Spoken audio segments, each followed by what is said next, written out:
Well, a new exhibition kicking off at the Melbourne Museum today is taking audiences into the secret world of ants. That's right, Antopia is an immersive digital experience taking us into the bustling ant communities that exist beneath our feet. And to tell us all about it, we are joined now by Simon Hinckley, who is an entomologist at the museum's Victoria Research Institute. Thank you so much for joining us, Simon. Morning. Tell us a bit more about this Antopia exhibition and your involvement in it. Yeah, so Antopia is basically shrinking people down and taking them into the world of the ants. It's basically happening under our feet.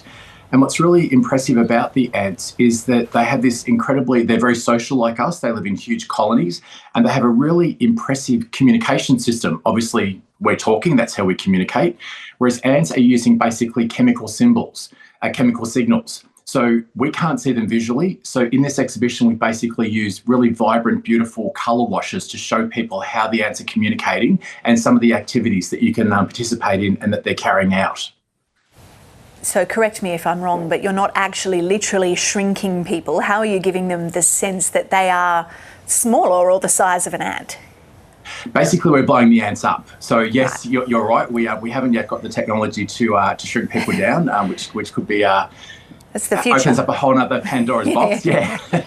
So yeah, the ants will be blown up, and you basically get to go in and so you can see someone here is basically stridulating. So they're sort of strumming that thing. The ants can stridulate or basically cause vibrations when they're interacting with the queen. And what you're doing here is helping to let the queen know how many eggs she should produce. So the queen is basically controlling the whole colony, and she knows what to do because she's getting messages from her workers who are all females and who don't get to reproduce, which is another interesting aspect of the ant world. Gosh, they're fascinating. Researching for this interview, I went on a bit of an ant rabbit hole or deep dive into the ant world, and they are so interesting, especially the queen, who actually lives for quite a while, I was reading. As an entomologist, what do you love about them? What do you find so fascinating about ants? Well, I was the kid that had the ant farm, so I was into ants. Too. Yeah, well, thank you. That's good to hear. So yeah, I was into ants very early on, and what I really like about them, I guess, is the industriousness of them. You know, like when you have an ant farm, you put a couple of ants in there and they go straight to work tunneling. They basically work from, as soon as they're mature, they work until they die, basically. So it's a really industrious species. And what also I like about them is they have a lot of similarities to people. They build huge colonies, they tunnel, they're social, they care for their young, they farm. So they farm fungus, they have fungal gardens, they farm aphids. So a lot of similarities with people, apart from the fact that we don't prohibit 98% of the population from reproducing, a lot of similarities.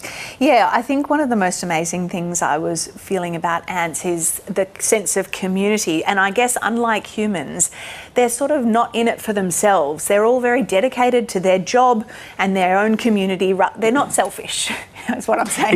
Exactly. That is so. Only about 2% of insects have taken on this eusocial nature where so if you think of European honeybees, if you think of ants, they're all basically working to assure the colony's success. Whereas a lot of the other animals, they reproduce to pass on their genes. But in this case, most of those female workers give up the right to reproduce just to ensure that the queen survives and the colony continues. So it's a very different way of working, and when it works, they're incredibly successful. Like, obviously, we all know how diverse and numerous ants are. So when it works and you get it right, it's great. If anything happens to the queen, that colony's in big trouble because she's the only one providing the new workers. Simon, give us a sense of how important ants are to our broader ecosystem as well.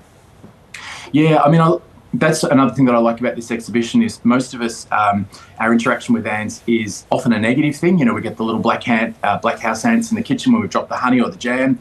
Generally annoying, but out in the bush or under our feet, they're doing really incredible things, seed harvesting and dispersing. Their tunnelling helps water and air get into the soil. They're really important as prey items. If people like echidnas, they have to like ants. And they're really important in terms of recycling organic matter. So when something dies, the ants are in, they're collecting it, taking it back to the colony. So a really sort of unsung, important part of the environment. Well, I feel like, Simon, this chat has given me a new appreciation for ants, even more than I did before. So all the best with the Antopia exhibition, and thanks so much for speaking with us.